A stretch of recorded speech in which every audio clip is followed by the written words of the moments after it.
Alors, bonjour, chers frères et sœurs de Lévis, de Montmagny et vous tous qui nous suivez de la maison.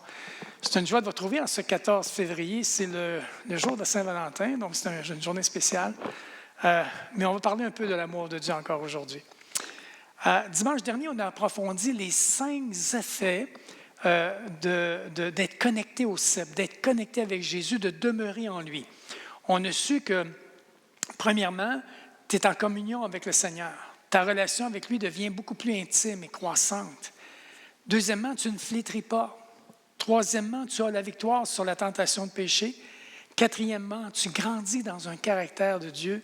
Et cinquièmement, tu réussis ta vie. C'est ce qu'on a pu constater ensemble et c'est d'un grand bénéfice pour chacun de nous.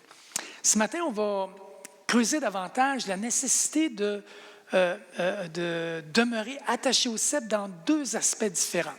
Le premier, la nourriture que ça comporte, et deuxièmement, sa provenance, celle dont toi et moi, on a tellement besoin.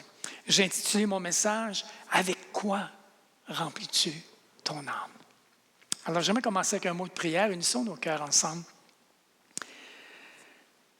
Notre bon Père Céleste, je reconnais ce matin encore que je suis dans le besoin et dépendant complètement de toi. Dépendant de ta provision, de ta protection, de ta direction et principalement de ta sagesse. Apprends-moi à me nourrir abondamment et puiser ma force à chaque jour en Jésus, mon Seigneur et Sauveur, la source de tout ce dont j'ai besoin. C'est dans le beau nom de Jésus, Père, que je t'ai demandé ces choses. Amen. Il y a un mot que les disciples de Jésus utilisent, c'est le mot « dévotion ». Et ce mot-là fait référence à prendre du temps. Prendre du temps avec Jésus, et ça fait partie de demeurer en lui. Autrement dit, on parle d'une relation qui fait appel à la constance. Maintenant, on peut se poser la question, combien de fois dois-je mettre du temps à part pour mes dévotions? Une deuxième question, dois-je y porter une grande attention? Bien, j'aimerais te faire penser à la relation d'un couple dans le mariage. C'est à peu près le plus bel exemple qu'on peut avoir.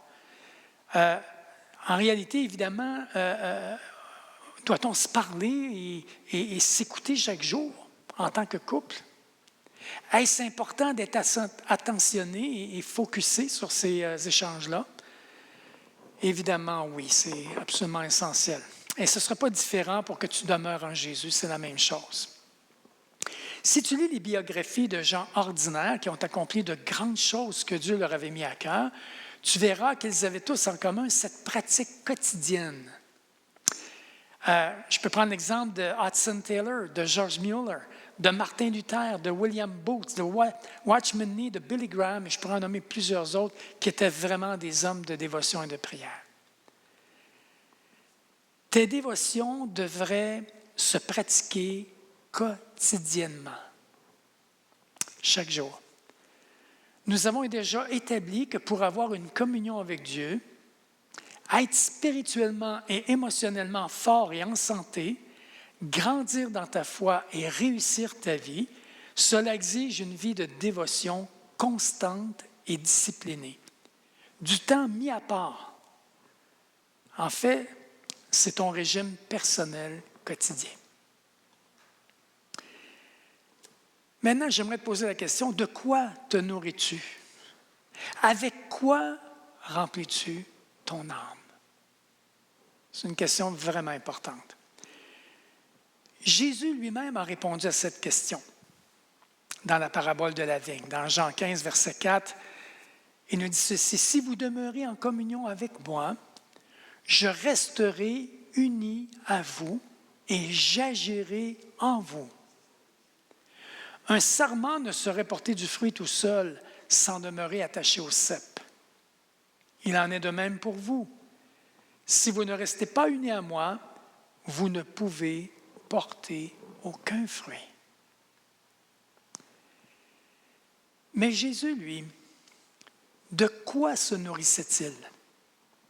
D'où puisait-il sa nourriture spirituelle?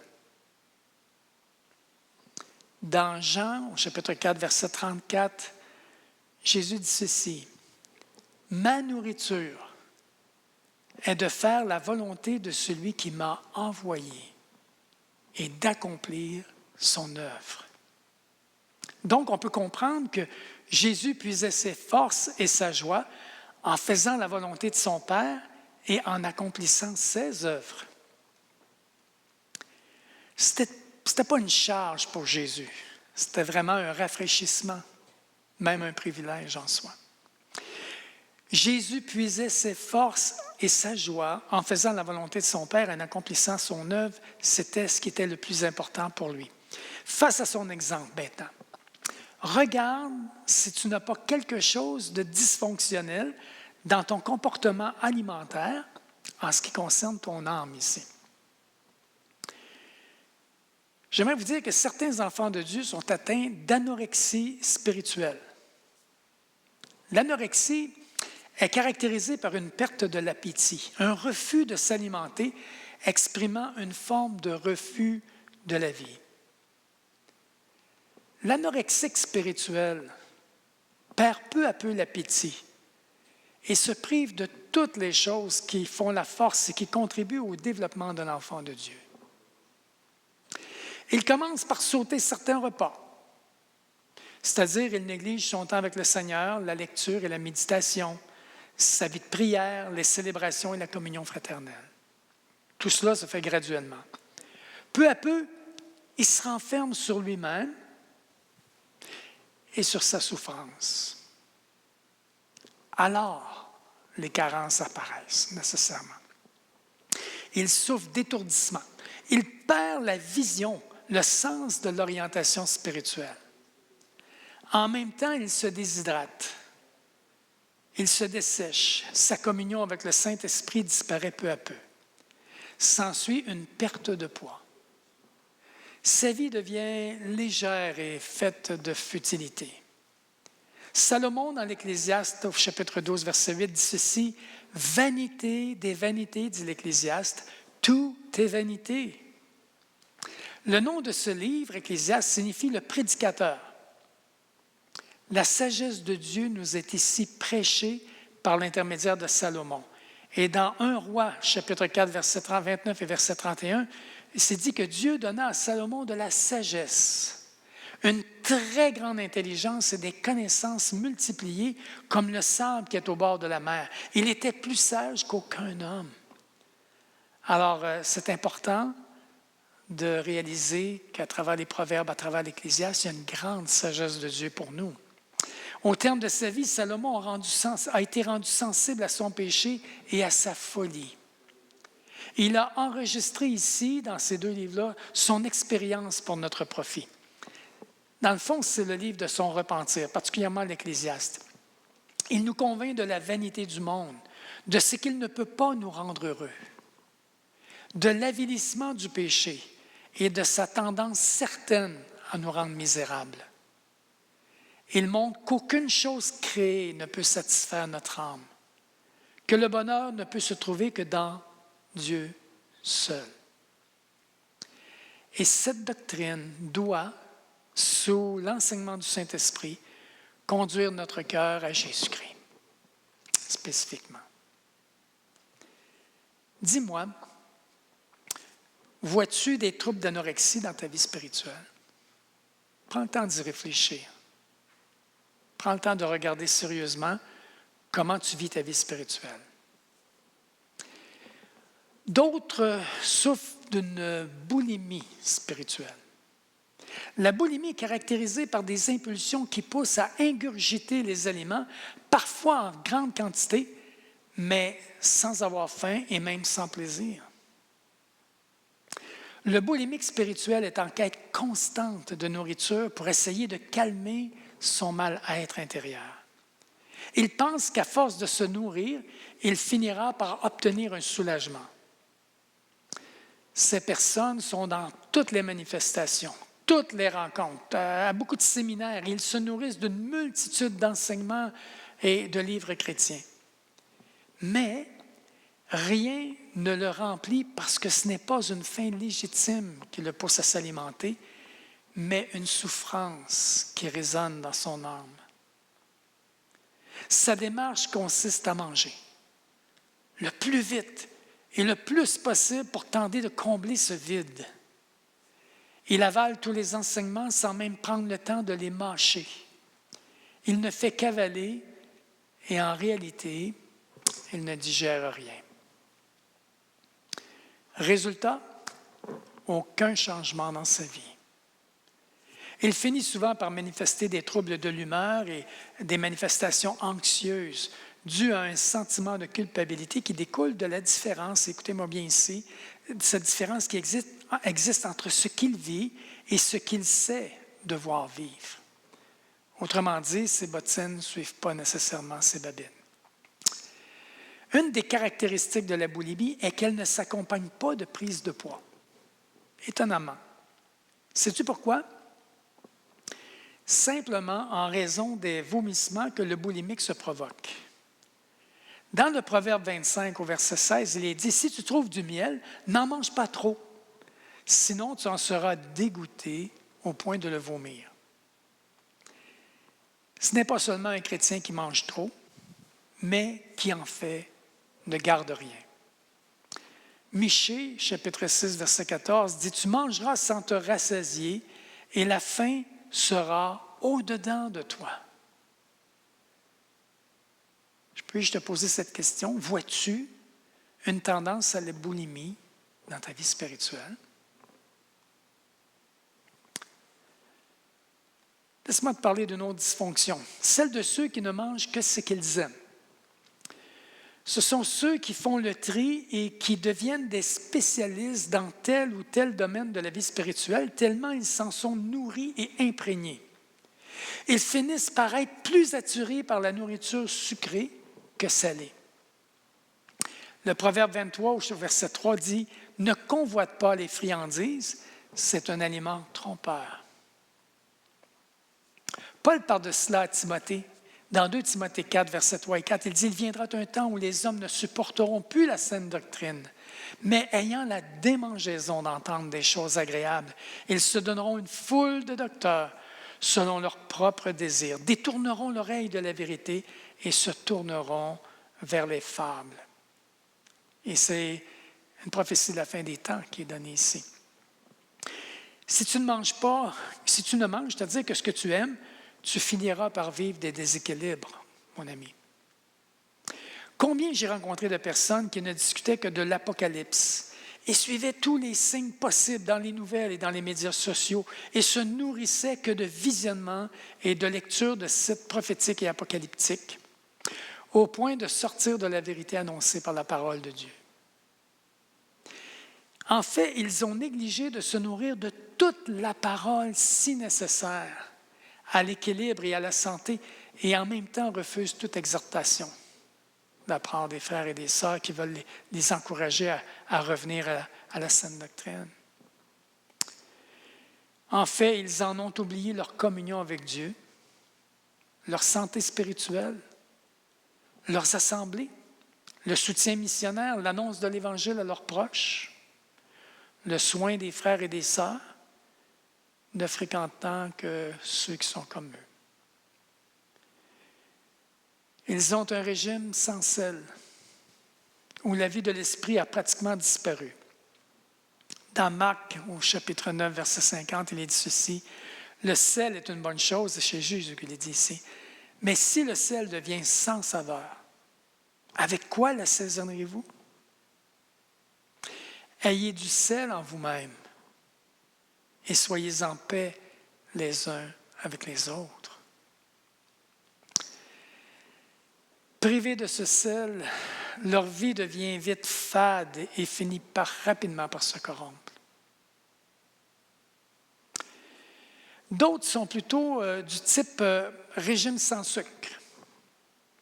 Ils abordent et annoncent la parole de Dieu sans douceur, sans un apport, sous un aspect, je dirais, qui est rigide. Ils se servent de leur Bible quasiment comme d'un marteau. Dans 2 Timothée 4, au verset 2, c'est dit, Paul dit à Timothée, « Prêche Et le mot prêcher, c'est le mot proclamer. Proclame la parole. Insiste en toute occasion, favorable ou non. Reprend, censure, exhorte avec toute douceur et en instruisant. Donc, Paul dit qu'il y a une manière de le faire et elle est vraiment importante. Pourquoi? Parce qu'on s'adresse au cœur. Chers amis, dans la Bible, rien ne doit être négligé, car tout a son importance et son utilité pour notre croissance. En fait, un bon régime équilibré, et ça c'est une partie que je veux que vous reteniez sérieusement, est composé du Christ tout entier dans la Bible tout entière. Du Christ tout entier dans la Bible tout entière, d'un couvert à l'autre. Je te repose la même question, de quoi te nourris-tu? Avec quoi remplis-tu ton âme? Ne fais pas jeûner ton âme et ne la nourris pas des substituts que l'ennemi te propose. Même s'ils peuvent paraître alléchants, il n'est qu'un fabricant d'anorexigène et pour te priver, c'est-à-dire de la vraie nourriture divine. N'oublions pas, Matthieu 4, verset 4, où Jésus a dit « L'homme ne vivra pas de pain seulement, mais de toute parole qui sort de la bouche de Dieu. » Jésus va dire ceci à ses apôtres. Dans Jean 4, au verset 32, « J'ai à manger une nourriture que vous ne connaissez pas. » Lors de cet événement, les disciples voulaient de la nourriture. Ils se rendirent à Sychar, qui est un petit village, et pour se procurer de la nourriture, justement, et revenir après. En revanche, le Seigneur Jésus recherchait des âmes afin de les sauver du péché et de leur donner l'eau de la vie éternelle, et lui aussi trouva ce qu'il cherchait. Et c'est là sa rencontre avec la Samaritaine au puits. Et il leur a révélé à ses apôtres quelle était cette nourriture qu'eux ne connaissaient pas. Et c'est là que Jésus a mentionné « Ma nourriture » au verset 34 est de faire la volonté de celui qui m'a envoyé et d'accomplir son œuvre. Maintenant, toi, quels sont tes mobiles? Que recherches-tu? L'Ancien Testament, il faisait déjà mention. Dans Deutéronome 6, versets 6 à 9, il est écrit que ces commandements que je te donne aujourd'hui restent gravés dans ton cœur. Tu les inculqueras à tes enfants et tu en parleras chez toi dans ta maison et quand tu marcheras sur la route, quand tu te coucheras et quand tu te lèveras, qu'ils soient attachés comme un signe sur ta main et comme une marque sur ton front. Tu les inscriras sur les poteaux de ta maison et sur les montants de tes portes. Notez bien, tu en parleras quand? Il dit dans ta maison, quand tu marches sur la route, quand tu te couches, quand tu te lèves, tout le temps. Dieu dit tout le temps, tu en parleras. Tu l'auras dans tes pensées, dans ton cœur, tu en parleras. Frères et sœurs, l'ingestion de la parole de Dieu devrait être une réalité quotidienne dans ta vie comme c'était pour eux autres, là, dans la leur. Josué 1, au verset 8, il nous dit ceci, « Répète sans cesse les enseignements du livre de la loi et médite-les jour et nuit de façon à observer tout ce qui est écrit. Alors, tu mèneras à bien tes projets et ils réussiront. » Quand devait-il méditer? Jour et nuit. Et on retrouve le même son de cloche du psalmiste au psaume 119, verset 97. « Combien j'aime ta loi! Elle est tout le jour l'objet de ma méditation. » Alors, la parole de Dieu est vraiment une nourriture, chers amis. L'Ancien Testament a été écrit en hébreu et le mot qui a été utilisé pour méditer, c'est le mot ruminer, remastiquer. N'est-ce pas ce que les vaches et les brebis font quand elles mastiquent leur nourriture? Elles l'avalent une première fois, puis la ramènent pour la remastiquer, et cela plusieurs fois, finalement pour la digérer par la suite. Alors, ruminer, comme méditer, c'est se répéter à plusieurs reprises ce que nous lisons pour le réfléchir et en intégrer le contenu à notre vie. Cela répond à la question du pourquoi. Pourquoi méditer? Alors, mon frère, ma sœur, tu ne dois pas te contenter de lire la Bible, il te faut la méditer, la ruminer, plusieurs fois. Autrement dit, y penser durant la journée, la faire revenir constamment en toi. Prends chaque jour un texte biblique et rumine-le plusieurs fois. Pense-y au cours de la journée, même de la semaine, jusqu'à ce que cela produise le lait de la parole en toi et te nourrisse. J'aimerais te donner un exemple ce matin. Tu lis, on va prendre l'exemple avec Jérémie 29, versets 11 à 13, où il est écrit « Car je connais les projets que j'ai formés sur vous, dit l'Éternel, projets de paix et non de malheur, afin de vous donner un avenir et de l'espérance. Vous m'invoquerez et vous partirez. Vous me prierez et je vous exaucerai. Vous me chercherez et vous me trouverez si vous me cherchez de tout votre cœur. » Comment peux-tu méditer ce verset? Alors, premièrement, lis-le plusieurs fois pour bien saisir chaque mot. Ensuite, réfléchis-le encore pendant la journée. Tu peux l'écrire même, puis le mettre sur ton frigidaire ou à vue, juste le ramener ou peut-être une petite carte dans ta poche, juste le repenser, le réfléchir, le ruminer. Alors, commençons au début. Car je connais. Wow! Dieu, cher ami, connaît toutes choses. Il connaît les choses qui te concernent, toi. Il sait parfaitement qui tu es, comme il sait qui je suis.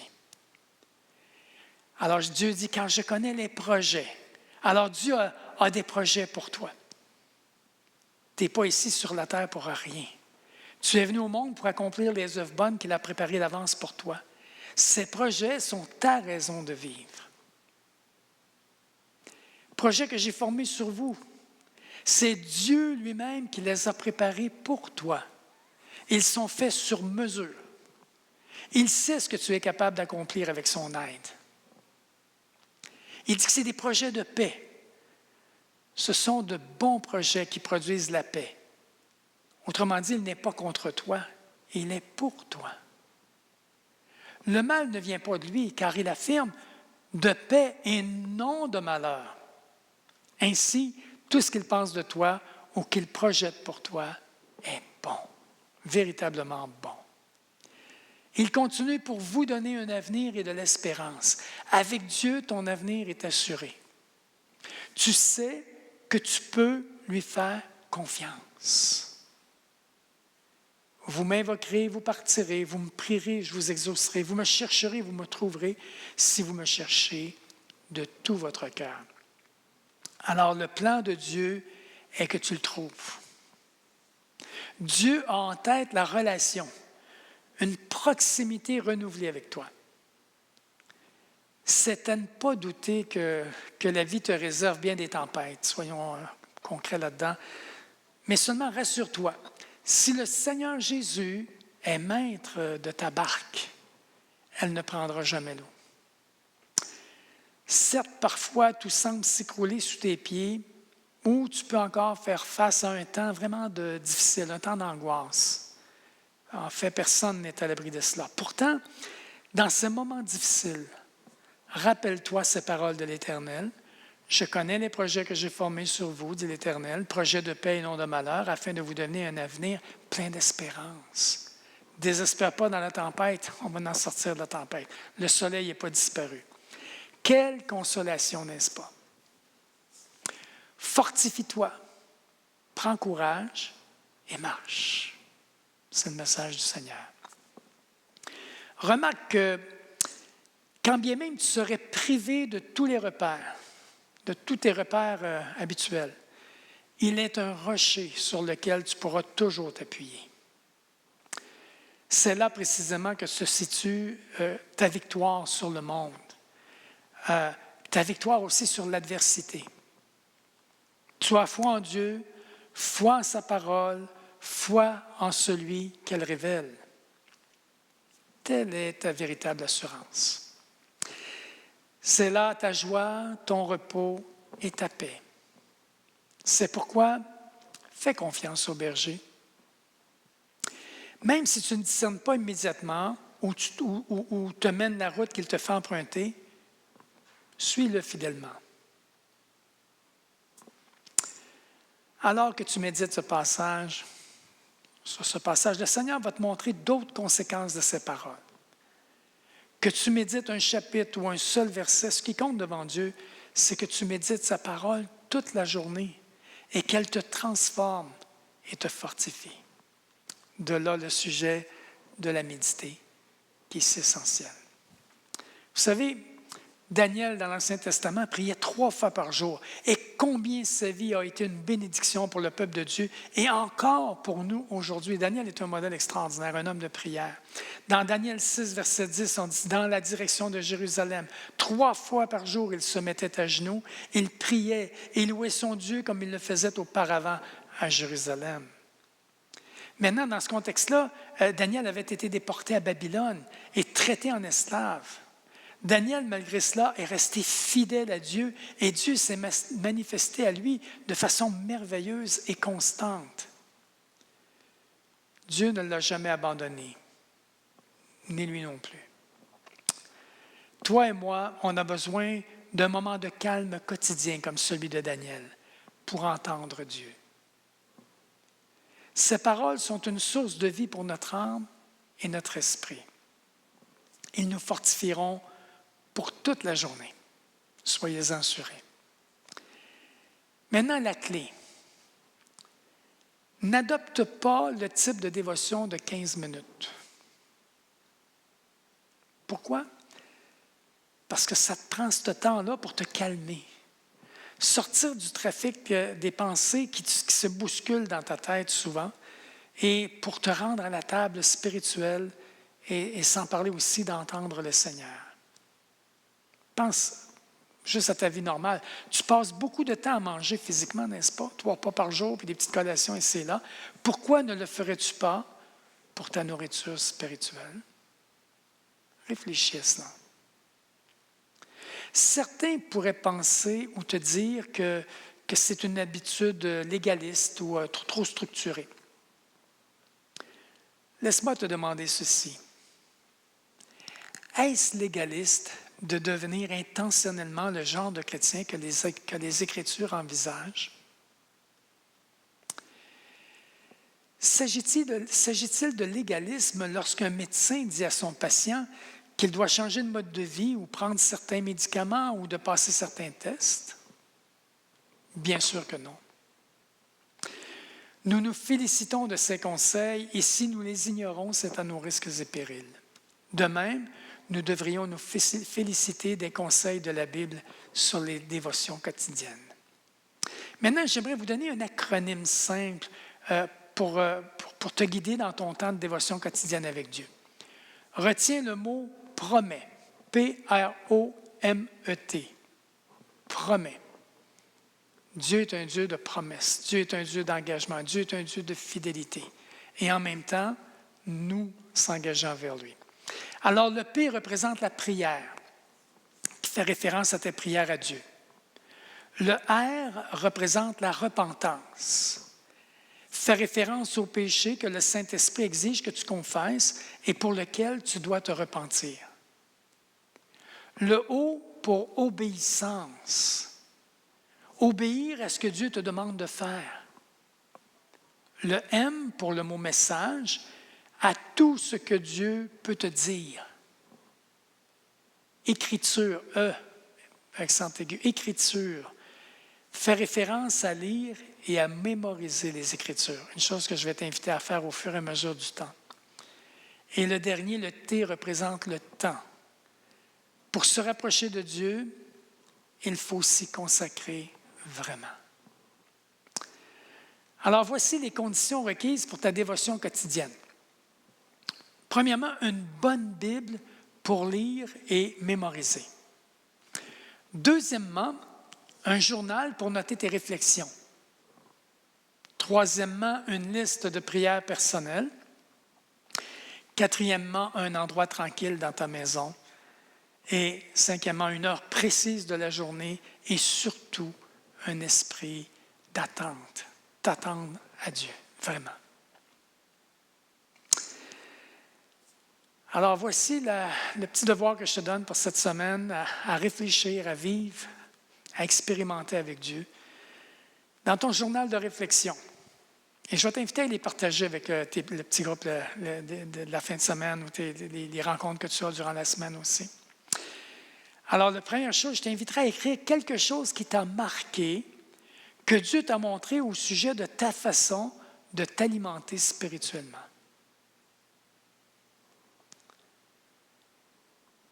Deuxièmement, que t'a-t-il montré au sujet de ton besoin de prendre du temps avec lui, un temps de dévotion chaque jour?